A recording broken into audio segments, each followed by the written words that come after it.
Deixa-me começar por dar as boas-vindas a todos. É com muito entusiasmo que vejo tanta gente a juntar-se a esta hora mais tardia para falar connosco. Este é o segundo webinar que fazemos para partilhar o nosso entusiasmo pela indústria farmacêutica e partilhar aqui um bocadinho dos conhecimentos. O Nuno Santos, o nosso orador desta noite, é o responsável da área de qualidade na Step Science e vou passar-lhe a palavra. Nuno, força. Ora, então, fazendo um bocadinho minhas as palavras da Ana, muito obrigado por estarem aqui connosco a assistir a este nosso segundo webinar. Vamos falar de desvios e de controle de alterações e eu vou começar aqui a partilhar a minha apresentação.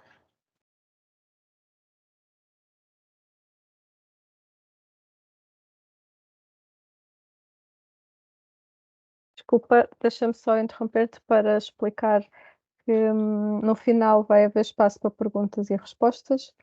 Por isso, se quiserem ir colocando algumas perguntas no chat, senão depois terão tempo para ter o microfone e falar diretamente.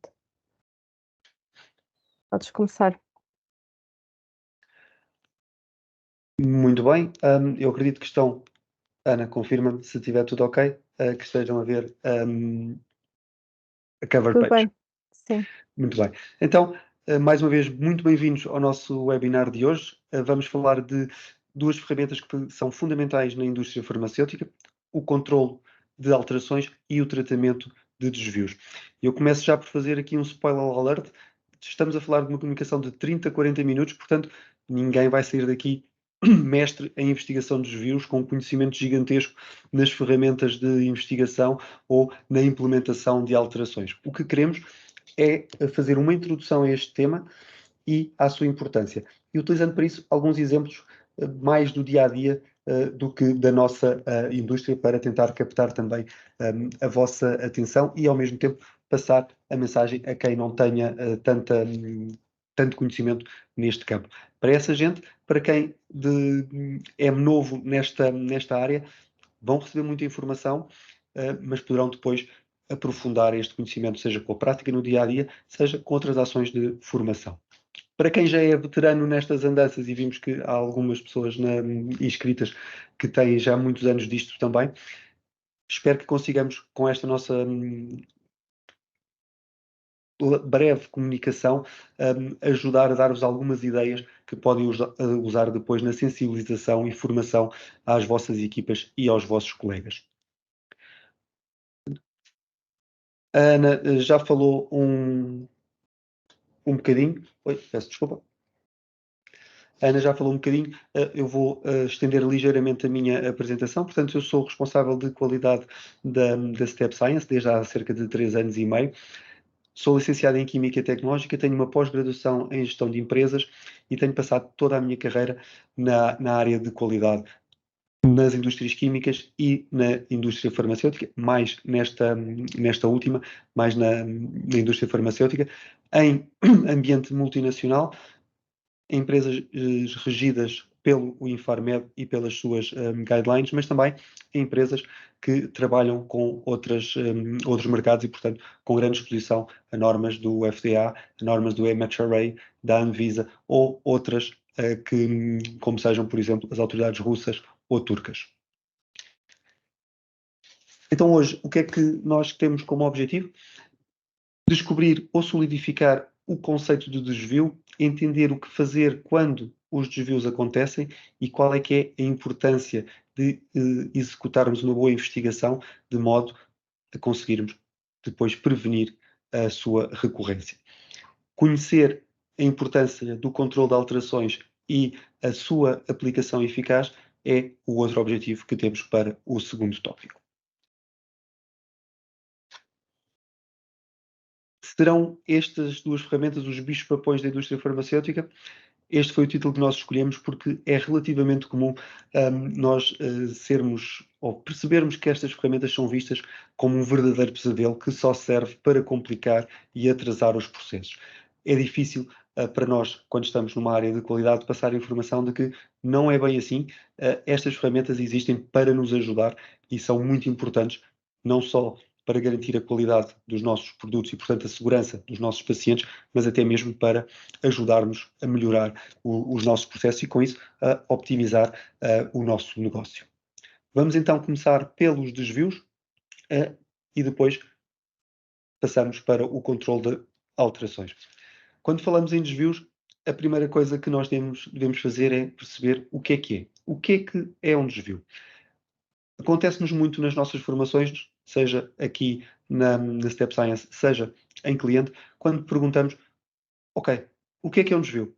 Dizerem-nos, um desvio é quando eu faço uma análise ao produto e obtenho um resultado que está fora de especificação. Bom, isso de facto é um bom exemplo de desvio, mas não é a definição de um desvio. Um desvio, então, é qualquer ocorrência que não seja planeada e que não esteja de acordo com o que foi descrito numa instrução, num procedimento ou numa especificação que tenha sido previamente aprovada. E de exemplos de desvio, temos este clássico que acabámos de referir, de um valor obtido fora de especificação. Temos uma situação, por exemplo, de uma recepção de uma matéria-prima que não venha rotulada de forma conveniente, a utilização de um material expirado, com a validade já ultrapassada, a utilização da velocidade de agitação diferente daquela que consta nas instruções de fabrico ou de um equipamento crítico que não tinha sido qualificado, uma temperatura de transporte ou de armazenagem que está fora da gama definida para aquele produto, ou de forma mais lata, o não cumprimento de um procedimento. Se eu tenho algo definido que tem que ocorrer de uma determinada forma, se não ocorre, eu tenho um desvio.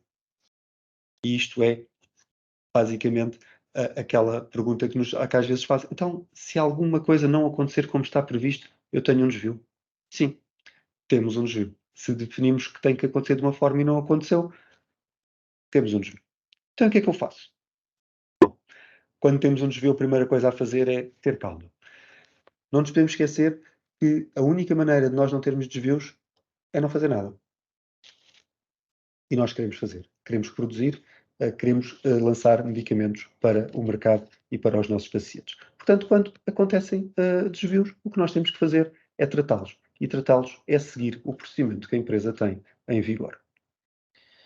E o que é isto de ter um sistema de tratamento de desvios? Este é um requerimento dos guidelines que regem a indústria farmacêutica, a existência de um sistema de tratamento de desvios que assegure que os desvios são identificados, são documentados, são investigados e são avaliados. Estas ações têm que ocorrer atempada e minuciosamente. Dizem-nos também que deve ser feito de forma colaborativa. Tipicamente, estes processos de desvios são geridos pelas áreas da qualidade, mas devem ser efetuados em conjunto com experts, com especialistas de cada área envolvida, impactada, ou que tenha conhecimento sobre a situação, o equipamento ou o processo. Diz-nos também que devemos sempre fazer uma avaliação de recorrência e de tendências de desvios ou de causas raiz que estejam a acontecer e que devemos implementar ações corretivas ou preventivas para evitar a recorrência ou a ocorrência de um desvio. Isto de forma simplificada é o que nos diz os guidelines. Na prática, nós temos que transformar isto num sistema que funcione. O que fazemos é criar um sistema que, por fases, nos vai ajudar a identificar, a tratar e a mitigar estas ocorrências. De uma forma genérica, começa com a comunicação de um desvio, seguindo-se a abertura e a descrição, ou seja, o início da documentação desta situação. Devemos determinar a sua criticidade, investigá-lo, avaliar o impacto que teve esta situação, definir ações e então fechar, dar por terminado aquele desvio em concreto e posteriormente avaliar a eficácia das ações que definimos e que implementamos e também, de forma holística, o nosso sistema de desvios e o seu comportamento. A partir daqui, eu convido-vos a fazer uma viagem em que vamos entrar em cada um destas fases, em cada um destes tópicos, à boleia de um exemplo que vos vou apresentar a seguir. E como exemplo eu escolhi a velha questão do que é que vem primeiro, os cereais ou o leite, quando preparamos o nosso pequeno almoço. Neste caso em concreto, estes cereais dizem-nos como instrução que coloque o cereal na tigela e a seguir adicione o leite. Portanto, não há dúvidas, não há cá gosto mais de uma maneira ou de outra. Não, estes senhores dizem-nos que devemos fazer desta forma. E o que nos aconteceu foi que o António, ao preparar os cereais, colocou primeiro o leite.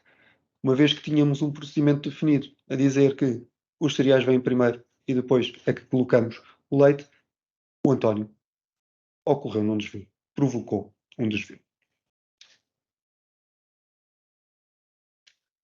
Bom, então, se temos um desvio, temos que começar a tratá-lo de acordo com o nosso sistema. A primeira coisa a fazer, como vimos anteriormente, é comunicar. Comunicar, devemos pensar que é um pouco como ligar para o 112. Qualquer pessoa deve, sabendo que existe uma necessidade, ligar para o 112. Aqui é a mesma coisa. Qualquer colaborador, independentemente do seu nível de qualificação ou da sua função, deve comunicar a ocorrência de um desvio que detecte ou que saiba que aconteceu. A partir do momento em que esta comunicação é feita, oral, através de um e-mail, através de alguma outra forma de comunicação, vamos passar à fase de descrição. Bom, antes de descrever temos que o abrir, ou seja, temos que iniciar a documentação. Isto pode ser feito de forma em papel, portanto, através de um formulário existente, ou esse formulário pode estar incluído num sistema informático. Pode ser de uma forma ou de outra, o importante é que seja atribuído um número inequívoco, um número único, lhe seja atribuído um título simples e conciso e uma descrição. E esta descrição que deve ser feita, que deve ser iniciada nas 24 ou 48 horas após a ocorrência, ou a detecção, neste caso, da situação, deve ser feita por pessoal autorizado e deve ser completa de modo a ser capaz de responder a 5 questões. Quem, o quê, quando, onde e porquê.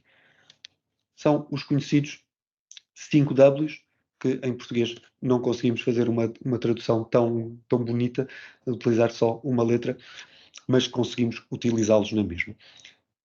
Pensando no nosso amigo António, uma descrição para o desvio dos cereais seria algo do género: no dia 20 de fevereiro de 2024, ontem, estamos dentro das 24 ou 48 horas de que falámos, quando estava a preparar o pequeno almoço na cozinha, reparei que, ao contrário do que está previsto nas indicações da caixa, o meu irmão António verteu o leite na taça e só depois colocou os cereais.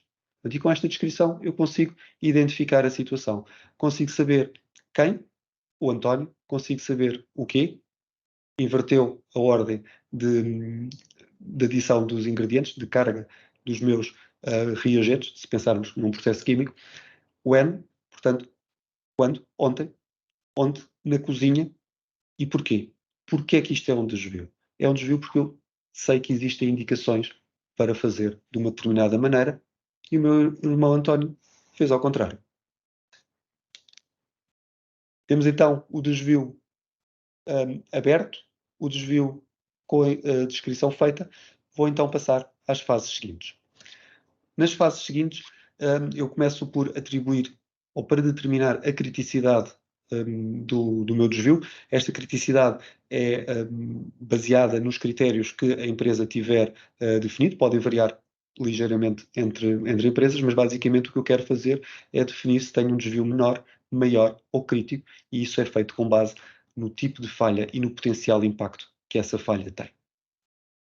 Esta determinação de criticidade pode também impactar no tipo e profundidade de investigação que eu vou efetuar. A investigação eu devo realizá-la preferencialmente por uma equipa multidisciplinar e pretendo com ela identificar a causa raiz do meu evento. Como eu, quando inicio uma investigação, devo sempre resistir a fazê-lo já com uma ideia pré-concebida, ou seja, com uma causa já na cabeça de não, foi isto que aconteceu, eu vou investigar, mas já sei qual é que é o resultado. Eu devo tentar ter a maior independência e não ser enviesado na investigação, e para isso é muito útil utilizarmos metodologias de investigação. Metodologias de investigação, por exemplo, como a metodologia dos 5 porquês, em que comportamos-nos quase como uma criança de 3 ou 4 anos e fazemos perguntas consecutivamente. Porquê? Porquê? Porquê? Porquê? Até nos guiar a descobrir realmente a causa raiz do evento. Outro exemplo é um diagrama de espinha de peixe, onde fazemos o agrupamento das causas possíveis por tipologia, por natureza, humano, máquina, meio ambiente, etc. E depois vamos excluindo, através da aplicação de pensamento lógico, o is not, que define o que é que aconteceu e o que é que não aconteceu e porque é que não aconteceu, e vamos conseguindo então chegar também à causa. Como dissemos logo no início, não vamos entrar em detalhe das metodologias, são exemplos que depois podem ser explorados por quem tiver curiosidade.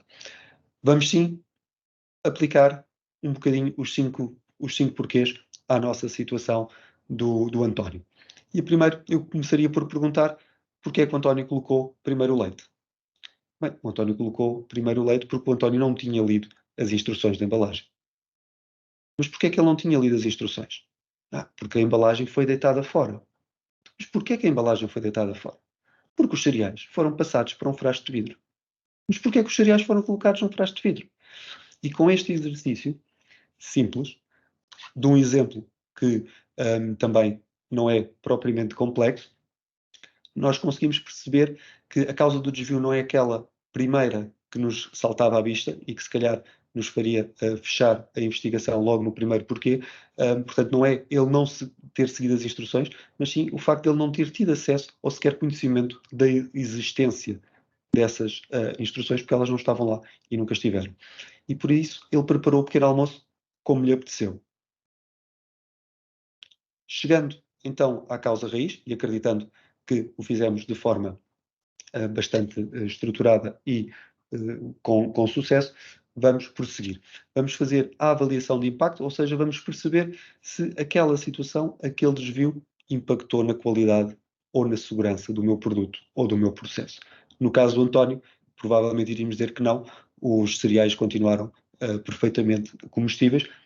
Se calhar, se estivéssemos a falar de uma reação química de um ácido com uma solução aquosa, a inversão da ordem de carga poderia ter impacto na qualidade do produto ou mesmo na segurança de quem está a manipular e a fazer essa ação. Passamos também para a aplicação de ações, e essas ações podem ser corretivas ou preventivas. Corretivas, quando eu pretendo eliminar a causa que dei como provada ou provável, portanto a minha causa raiz, tenho como objetivo evitar que a situação volte a ocorrer, ou ação preventiva, em que eu vou agir de forma a eliminar uma causa potencial de um desvio, ou seja, uma causa que eu, durante a minha investigação, compreendi, percebi que poderia ser também dar origem a um desvio, e então vou agir antes que ocorra, de forma preventiva. No caso do nosso amigo António, por exemplo, uma ação que poderíamos aplicar e sugerir seria colocar as instruções da caixa na tampa do frasco de vidro, ou, melhor ainda, no próprio frasco de vidro, para que não houvesse troca de tampas durante a manipulação dos vários cereais que ele tem em casa. Estando então satisfeitos com a avaliação de impacto que fizemos e com os capas que definimos, podemos avançar para o fecho de um desvio. Tipicamente, o fecho de um desvio deve ser efetuado no prazo de até 30 dias. Isto não significa que eu tenho 30 dias para acabar, para tratar disto. Posso, à boa maneira portuguesa, protelar isto para ali para o limite do prazo. Não, a ideia é não ultrapassar 30 dias para garantir que tratamos as coisas, como dizíamos num dos primeiros slides, de forma atempada. Quem é que deve fazer este fecho do desvios? Os fechos ficam da responsabilidade da qualidade, e a qualidade no fecho deve avaliar se o desvio foi bem investigado, se a causa raiz foi identificada, se não ficaram pontas soltas ou linhas de investigação que pudessem e devessem ser seguidas, se a avaliação de impacto foi feita, e deve então determinar se as ações são aquelas são corretas e se vão mitigar a situação no futuro. Fechando o desvio, não acaba o trabalho não acaba o trabalho, devemos continuar a avaliar a eficácia das ações que implementamos e monitorizar periodicamente todo o meu sistema de desvios. Portanto, fazer uma avaliação holística de como é que estamos a gerir todo o processo, perceber se temos clusters de causas raiz e tentar agir na prevenção dessas causas. Quando estamos a falar de clusters de causas, podem ser clusters, por exemplo, também relacionados com equipamentos, muitos problemas num determinado equipamento, muitos problemas num determinado processo. Portanto, tentar identificar algumas tendências e agir nessas tendências, para evitar olharmos para um desvio de forma unicamente isolada e perceber que um desvio, uma árvore, não é apenas uma árvore está numa floresta e se eu olho para uma árvore posso não perceber que todo o resto da floresta está doente. Portanto, é esse o objetivo destas avaliações periódicas. De forma resumida, a nível de desvios e como é que os tratamos, uma das coisas mais importantes e que vimos logo desde o início é comunicar e documentar de acordo com o sistema que temos implementado. Garantir que temos um título, um resumo simples e claro sobre a ocorrência, garantir que a descrição responde aos nossos 5 Ws, quem detectou, o que aconteceu, quando foi detectado ou quando aconteceu, onde e porquê. Porquê que é um desvio. Garantir que determino a criticidade do meu desvio, que investigo e que encontro a minha causa raiz, que faço uma avaliação de impacto da situação na qualidade do meu produto ou no meu sistema, que avalio as tendências e o histórico para perceber se trata de uma recorrência ou não, identifico, planeio e implemento ações, sejam elas corretivas ou preventivas, de maneira a endereçar a causa raiz identificada ou causas potenciais, faço a avaliação de eficácia e garanto que periodicamente revejo todo o meu sistema por forma a identificar tendências e a agir. Pensando um bocadinho na prevenção e deixando aqui algumas sugestões ou algumas ideias do que podemos fazer para prevenir a ocorrência de desvios e para diminuir a sua prevalência, devemos conhecer e definir os processos que nós corremos e que nós utilizamos e estar abertos para melhorá-los dentro sempre de um controle de alterações. Devemos investir em treino e em conhecimento. Equipas mais treinadas, com maior conhecimento, vão sempre ser capazes mais facilmente de investigar melhor e, com isso, prevenir desvios. Criar e fomentar uma cultura de qualidade. Nós não queremos que a qualidade seja um departamento, queremos que a qualidade seja algo que está connosco em todas as nossas ações do dia a dia. Investigar correta e completamente os nossos desvios. Quando investigamos correta e completamente, conseguimos descobrir, determinar a causa raiz e, com isso, implementar medidas que são adequadas e efetivas para evitar recorrências ou ocorrências. Avaliar as ocorrências, o que falava no slide anterior, não olhar apenas para os desvios de forma isolada, perceber se existe ali alguma tendência e monitorizá-las e agir em antecipação. Agir em antecipação é sempre melhor do que agir de forma reativa. Sei que não é muito português, mas é algo que nós devemos tentar trabalhar.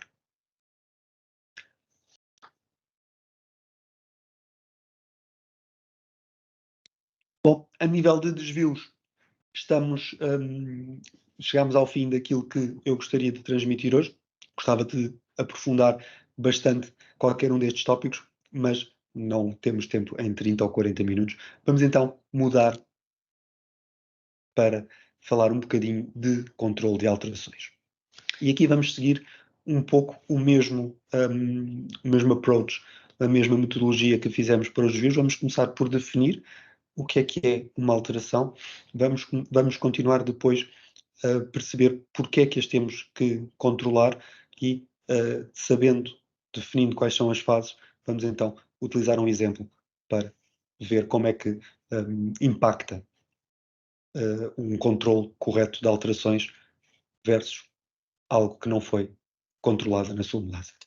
Então, uma alteração é uma mudança que eu faça, e por mudança é uma adição, uma alteração, uma supressão, qualquer mudança que eu faça a um processo, a um sistema, a um equipamento, a uma instalação, a um procedimento que tenha impacto ou que tenha um impacto potencial a nível GMP, ou seja, que possa comprometer a qualidade, a eficácia, a segurança do meu produto final, do meu processo ou das minhas pessoas. E porquê é que eu devo controlar estas alterações? Porque eu quero garantir que as alterações que são efetuadas não tenham um impacto negativo no processo ou na qualidade do produto, porque eu quero assegurar que um processo de alteração envolve e compromete toda a equipa, é algo que é feito em equipa e não com uma pessoa a remar sozinha e por vezes em direção contrária, porque quero ser capaz de detectar, alertar, avaliar, gerir os riscos e os impactos, sejam eles positivos, sejam eles negativos, de uma alteração. Dizem os guidelines que, tal para os desvios, nós devemos controlar as nossas alterações através da existência de um sistema de gestão e tratamento de alterações, e tipicamente estes sistemas devem considerar que uma alteração deve ser controlada por fases, e que essas fases são a identificação. Eu primeiro tenho que perceber que tenho uma necessidade de alteração, devo descrever, avaliar o impacto, planeá-la, aprovar para implementar. Antes de implementar, é algo bastante importante, e depois de ter implementado, então avaliar a sua eficácia e o seu sucesso dessa implementação. Vamos então agora conhecer o nosso exemplo para o controle de alterações e vamos usá-lo para verem como é que podíamos utilizar este sistema de controle de alterações para a alteração que eu vos vou propor. Bom, isto tem a ver com uma situação lá de casa que estávamos a precisar de trocar de carro, claramente, e que eu resolvi fazer isto muito depressa. No fim de semana fui a um stand e troquei o meu familiar de 7 lugares que já estava velhinho por um descapotável de 4. Cheguei a casa muito contente, mas na verdade esta troca não foi um sucesso. E não foi um sucesso por vários motivos. Porque eu não consigo fazer compras com este carro, não tenho espaço. Porque eu sou de férias, tenho que levar 2 carros. Nós somos 5, este carro tem 4 lugares, ainda tenho um cão para levar e muitas vezes alguns amigos. Enfim, o que é que eu fiz com esta alteração foi impactar a minha rotina. O meu processo foi afetado. Fiz uma troca, mas essa troca teve um impacto muito grande na minha rotina, no meu processo e, portanto, não a fiz da melhor forma, claramente. Portanto, vamos então ver como é que poderíamos, seguindo o meu processo de controle de alterações, ter feito esta troca de forma mais suave e chegar ao fim com um outcome positivo. Bom, identificação da necessidade de alteração, eu diria que essa foi bem feita. Eu percebi que tinha um carro que era muito velho, que estava a gastar muito dinheiro em reparações, que passava muito tempo parado e que, além disso, consumia bastante. Um carro a gasóleo que já consumia quase 10 litros ao 100 e o gasóleo não está assim tão barato. Portanto, essa parte não correu mal. A partir daí foi uma desgraça, porque eu limitei-me a fazer a alteração sem qualquer outro tipo de controle. Eu deveria ter descrito a minha alteração. E descrever a alteração significa detalhar a situação atual, a situação que eu quero para o futuro e elencar quais é que são as vantagens e as eventuais desvantagens que eu posso ter. Depois disso, eu devo avaliar o impacto dessa alteração. E para isso, devo consultar as áreas envolvidas e obter da parte delas a respectiva avaliação de impacto. Que eles dizerem, ok, tu queres fazer esta alteração, mas essa alteração significa que eu vou ter que fazer determinadas ações. Voltando ao meu, ao meu exemplo, eu deveria ter selecionado logo à partida, na minha descrição, um carro que tivesse as características adequadas às necessidades, descrevê-lo detalhadamente, e comparar, por exemplo, as vantagens que eu iria ter um carro mais confortável, que não me iria deixar parado durante o dia e que iria, ainda por cima, gastar menos na utilização. Do ponto de vista da avaliação de impacto, deveria ter conversado com os outros utilizadores ou com os outros impactados, com toda a família, e perceber quais é que eram as suas necessidades e se aquela proposta tinha tudo para ter sucesso. Por exemplo, deveria ter pensado se consigo levar as pranchas de surf da minha filha, se aquilo que eu estava a propor seria suficiente. Tendo então a avaliação de impacto feita e concluindo que, sim senhor, podemos avançar para a fase seguinte, vamos planear. E planear é detalhar todo o processo de alteração. Em equipa, envolver todos na identificação das etapas e das ações que são necessárias para implementar. Definir responsáveis, atribuir timelines, tempos de implementação. O que é que eu deveria ter feito? No meu exemplo, eu deveria ter descrito e avaliado a minha alteração para a troca de um carro para um carro de 9 lugares totalmente elétrico, e para isso eu teria que ter planeado instalar um carregador na garagem. Isso significava que eu ia ter que pedir orçamentos, conhecer tempos de instalação, planear se calhar a alteração de potência do quadro, coordenar com o stand a data de entrega para que só me entregassem o carro quando esta instalação estivesse concluída, porque não me faria muito sentido ter um carro parado e não poder carregá-lo, e por outro lado já não ter o carro velho para pelo menos utilizar dentro das suas limitações. Depois de ter isto todo planeado, confirmar com quem toma a decisão e quem dá a autorização para implementar. Lá em casa já sabemos, é sempre a minha mulher que faz essa decisão, e então obter essa aprovação e passar à fase de implementação. Bom, na fase de implementação, eu costumo dizer que esta é a parte fácil. Já fizemos o trabalho anterior de planeamento e de avaliação. Portanto, se o fizermos corretamente, agora é seguir um plano. Claro que, mesmo seguindo um plano, pode haver constrangimentos, pode haver atrasos, pode haver situações que se alteram. Nesse caso, vamos ter que documentar e voltar a avaliar e a aprovar, se for o caso. Importante garantir que executamos o plano e garantimos as evidências documentadas de que ele foi executado. Não me chega dizerem, olha, concluí esta tarefa com sucesso, não me chega o senhor que vai fazer a instalação do carregador dizer, meu amigo, está completo. Não, eu tenho que ver que está de facto completo, tenho que fazer um teste para confirmar que está a funcionar, tenho que receber um certificado de instalação, uma fatura e a respectiva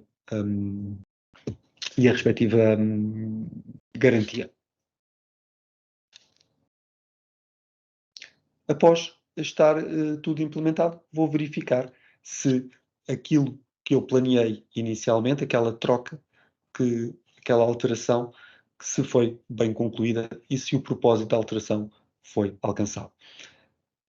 Correndo tudo bem, de acordo com este sistema de controle de alterações, eu no fim espero ter uma alteração bem sucedida, que não era de facto este carro, era na verdade ter recebido um carro que me permite manter a minha rotina, portanto, o meu processo a funcionar sem impacto ou, idealmente, com um impacto positivo. Bom, espero que isto que falámos um pouco de forma extremamente breve e muito simplificada tenha permitido, de facto, que tomem conhecimento do que é que são os controlos de alterações e os desvios na indústria farmacêutica, e que vos planto o bichinho de ir saber mais e de tratar estas ferramentas, estes assuntos, cada vez de forma mais eficiente e em coordenação com as outras áreas. Estas ferramentas podem parecer apenas um requisito regulamentar, mas como vimos, e como vimos por aqui, se forem bem usadas, ajudam-nos não só a garantir o controle, mas também a optimizar os nossos processos. Resta-me agradecer-vos o tempo que nos dedicaram. Convidar-vos a fazer uma avaliação e a dar-nos a opinião sobre o nosso webinar e sugestões para webinars futuros e a visitar o nosso site em academy.stepscience.com e verem também o que é que nós podemos partilhar com vocês no futuro. Muito obrigado. E temos agora um momento de dúvidas, questões, etc.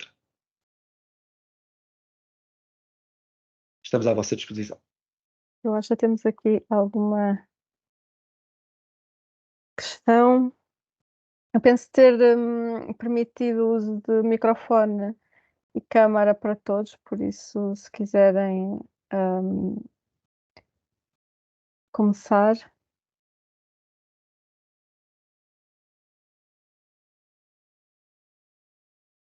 Eu acho que foi muito positivo que terminarmos este webinar com 50 pessoas, portanto, eu acho que estão todos aí com perguntas, mas alguém tem que ser o primeiro.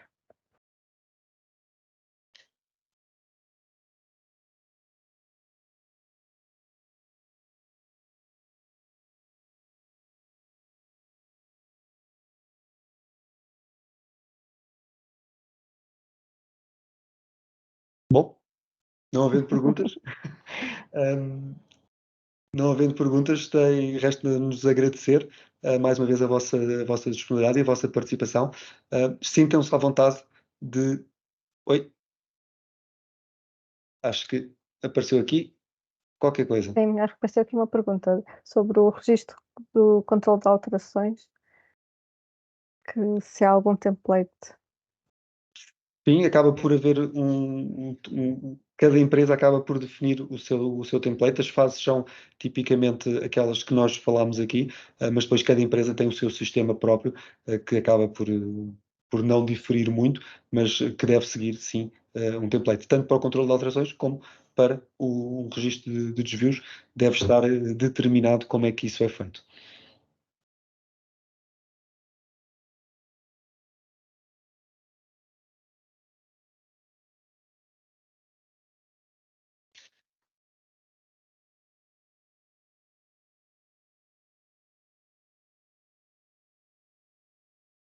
Agora tens outra pergunta, Nuno, se estes documentos relacionados com o controle de alterações e desvios são auditáveis pelas entidades regulamentares, quer o Infarmed, o FDA. São auditáveis, naturalmente, desde que estejam no âmbito da inspeção, e pensando, por exemplo, num caso de uma inspeção do FDA a uma empresa portuguesa, será auditável se for do produto em causa, no produto que está no âmbito da inspeção. No caso do Infarmed, se estamos em Portugal, serão auditáveis qualquer que seja o produto. Portanto, desvios, change control, são não só o sistema, mas os registros e a forma como o tratamos são auditáveis. Aliás, é muito mais importante a forma como nós documentamos e como tratamos cada ocorrência que vamos tendo do que propriamente o sistema que desenhamos inicialmente. Essa é a parte fácil de desenhar. O difícil é depois colocá-lo em prática no dia a dia.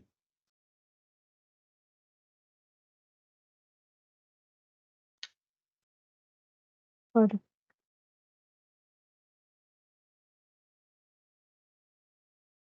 E no QA nós temos dois chats, um chat e um de perguntas e respostas. Temos aqui a questão se considera um desvio fechado, mas não concluído porque ainda não foi avaliada a eficácia. Se calhar algum detalhe sobre o fecho e a avaliação de eficácia. Não sei se percebi. A questão era se nós podemos fechar um desvio sem ter a avaliação Não, de eficácia completa.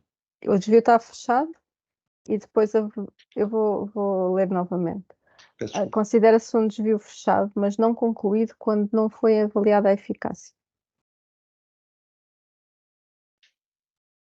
A eficácia, nós não avaliamos a eficácia do desvio propriamente dito, avaliamos a eficácia das ações que implementamos na sequência desse desvio. Portanto, o desvio pode ser perfeitamente fechado e a ação ter uma maior duração no tempo e depois ser avaliada a sua eficácia. Portanto, poderemos ter. Claro que isto vai depender um bocadinho do próprio sistema que a empresa tiver. Poderá ser possível fazê-lo ou não. Não é obrigatório fazê-lo da forma como eu disse. É um conselho, porque senão deixamos pontas soltas. Temos Hum. aqui outra Boa questão. pergunta da Ivete. Todos os views implicam ações capa? Não. Devemos pensar em ações, se é possível e se faz sentido aplicar ações. Tipicamente, eu diria que sim, mas poderá haver situações em que não. Já foi resolvido, não, percebemos que não vai reocorrer e implementamos correções logo no momento ou simplesmente não nos faz sentido. Há situações em que poderemos não ter que aplicar ações. Acho que eu te ajudo agora aqui com esta pergunta do Miguel Mateus. Obrigada pela questão. No exercício de qualificação-validação, caso haja algum que não ocorra de acordo como esperado e seja imediatamente corrigido e justificado no exercício da qualificação, leva à abertura de um desvio. Dada a complexidade que muitas indústrias têm neste tipo de processos, pode levar a atrasos nas atividades. Aqui o importante é o que está ali escrito, ou seja, algo não correu de acordo, foi corrigido, foi justificado, foi documentado. Essa é a condição fundamental. Vamos abrir um desvio ou não? Bom, eu aí diria que quando partimos para um exercício de qualificação, por exemplo, de uma instalação, nós no próprio protocolo dizemos como é que vamos de documentar e tratar essas situações. E agora vai ficar um bocadinho ao critério de quem estiver a gerir este processo, se vai tratar como um desvio na qualificação, com um processo simplificado e documentado e avaliado naquele sistema, ou se o transcreve para o sistema geral e segue o fluxo que está definido pela empresa. Portanto, eu aqui não tenho uma resposta fechada, tenho a resposta de que temos que tratar essas situações, documentar e avaliar o seu impacto, se é de acordo com o sistema de desvios que a empresa tem, ou se é com outro sistema que fique documentado e definido no próprio protocolo de qualificação ou de validação. Portanto, aí terá que ficar à decisão de cada um ou de cada situação. Obrigada, Nuno. Uhum.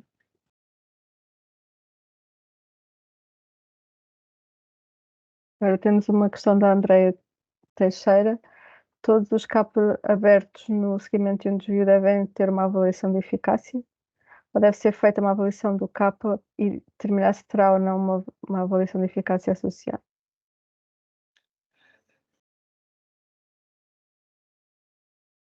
Todos os capas devem ter uma avaliação de eficácia. Agora, essa avaliação pode ser tão simples que fique no próprio fecho e na própria implementação do capa.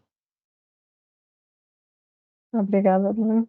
A Ivete coloca a questão: se a abertura do desvio for superior a 48 horas, implica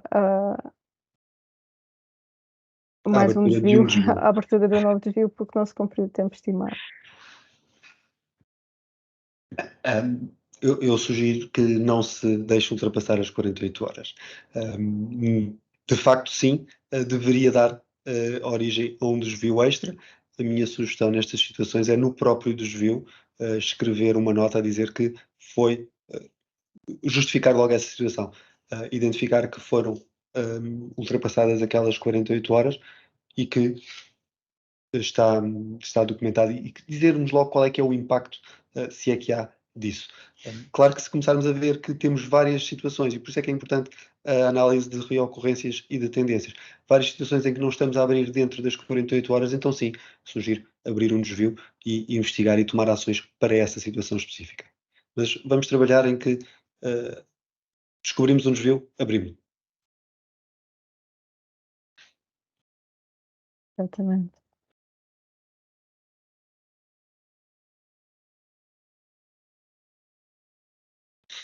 Tivemos uma questão da Sónia Amaro. Obrigada pela questão. Boa noite. Na avaliação de impacto de uma alteração, posso fazer uma abordagem SWOT, análise de risco e oportunidades? Podemos, não é a metodologia mais utilizada, mas podemos. Não há nada que diga que devemos utilizar determinada metodologia. Há metodologias mais comumente utilizadas na indústria, mas uma abordagem SWOP não seria proibida ou descabida.